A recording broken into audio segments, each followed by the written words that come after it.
Salam, kembali kita berjumpa dan kami akan membawakan lagi pujian dan renungan malam. Tapi mari kita buka dalam doa. Ya Tuhan Allah yang bertahta di kerajaan surga, pada malam hari ini Tuhan kembali kami mengucap syukur atas penyertaan Tuhan, di mana Tuhan telah memberikan kami panjang umur dan kesehatan. Tuhan, kami akan menerima firman-Mu dan mendengarkan lagu puji-pujian-Mu. Kiranya renungan dan lagu itu tertanam di dalam hati kami, agar menjadi suluh di dalam setiap langkah kehidupan kami. Ya Tuhan, ampuni segala dosa kami. Di dalam nama anak-Mu Tuhan Yesus kami berdoa. Amin. Sai mulak, ho nalau jalangi, ai nadau ho nuai, ho lansian tua.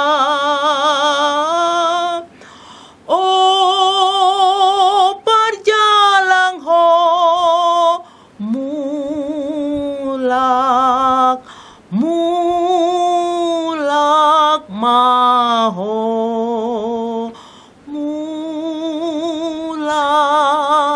mulak maho.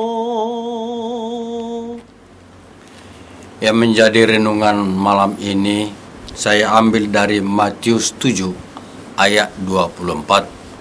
Demikian firman Tuhan.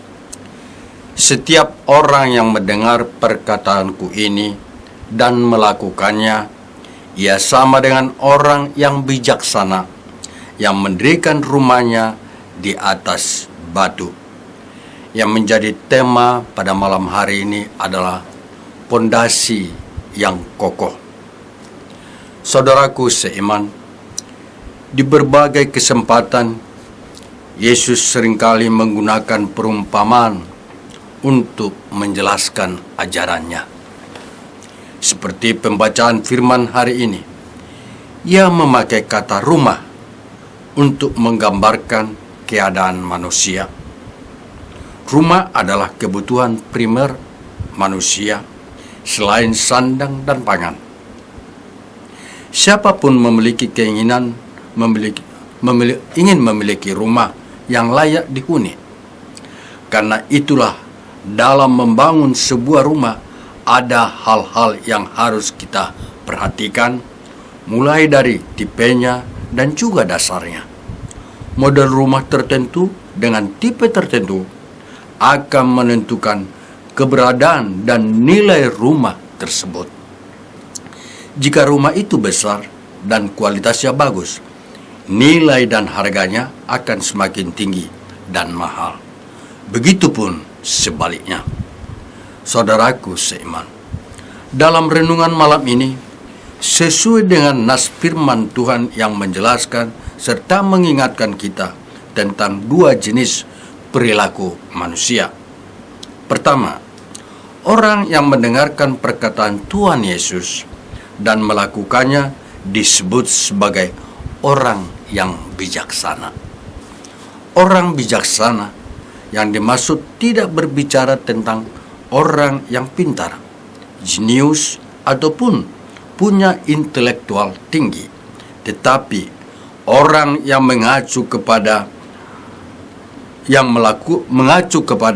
dan melakukan firman-Nya dengan aktif dan bukan hanya sebatas pada kehidupan pribadinya, tetapi orang-orang di sekitarnya pun dia dapat merasakan dampak baiknya dari perilaku kita sendiri.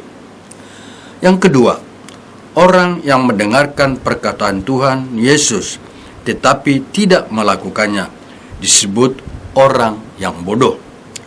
Orang yang bodoh bukan berarti ia punya IQ rendah atau tidak berpendidikan. Hal ini ditujukan mengenai orang yang hanya mendengarkan firman Tuhan tetapi tidak melakukannya. Dalam kitab Yakobus 1 ayat 22 dengan tegas Tuhan menasihatin kita, hendaklah kamu menjadi pelaku firman dan bukan hanya pendengar saja, sebab jika tidak demikian kamu menipu diri sendiri.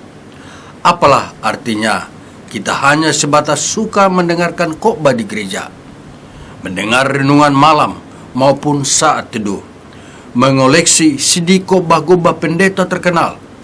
Hal ini saudaraku tidak cukup, sebab firman Tuhan yang benar adalah dinamis. Artinya tidak pernah diam, harus bergerak dan berbuat, karena firman Tuhan harus dilaksanakan. Demikian juga bila kita membangun rumah, kita harus memperhatikan dasar dari rumah yang kita bangun, sebab kekuatan sesuatu bangunan sangatlah ditentukan oleh dasar atau pondasinya. Semakin bagus dasarnya, akan semakin kuat dan kokoh bangunan rumah tersebut. Artinya, seseorang yang mendasari hidupnya di atas pondasi firman, maka masalah ataupun tantangan sebesar apapun tidak akan merobohkan orang tersebut.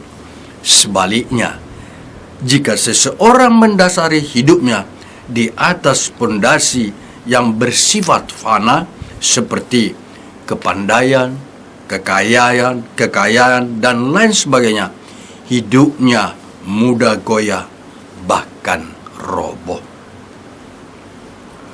Fondasi iman dibentuk dari ketaatan kita melakukan segala perintah firman Tuhan. Suatu ketaatan kita melakukan kehendak Tuhan seperti satu buah batu yang membangun fondasi hidup kita menjadi kokoh di dalam Tuhan. Ketaatan demi ketaatan yang kita lakukan terhadap kehendak Tuhan akan memperkokoh fondasi iman kita, sehingga hidup kita menjadi semakin kuat, mantap, dan tidak tergoyahkan. Amin. Tuhan memberkati. Kita berdoa. Terima kasih ya Tuhan atas firman-Mu, di mana Tuhan telah mengingatkan kami dan mengajarkan kami agar kami semua berfondasi kepada firman-Mu di dalam melakukan kehidupan kami. Kiranya firman-Mu itu tumbuh dan bertumbuh di dalam kehidupan kami, dalam perilaku kehidupan kami. Sebentar kami akan istirahat ya Tuhan pada malam hari ini. Tuhanlah yang menjagai kami. Di dalam nama anak-Mu Tuhan Yesus Kristus kami telah berdoa. Amin.